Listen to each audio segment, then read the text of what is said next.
दर्शन नमस्ते मेरो साथीहरू सबैजनालाई। टक्क मुलाको साग है, दामी हुन्छ। यसलाई हल्का भात लगाएर दाल बनाएर यस्तो दामी हुन्छ नि। कतिले फेरि भन्नु होला हामी त मिठो मान्दैनौँ भनेर।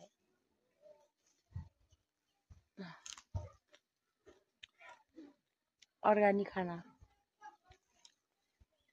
गाउँघरको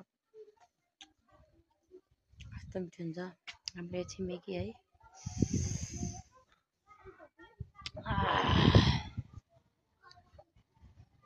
हाम्रो यता आँखै घुमाए छ्या क्यामेरा घुमाउँदा।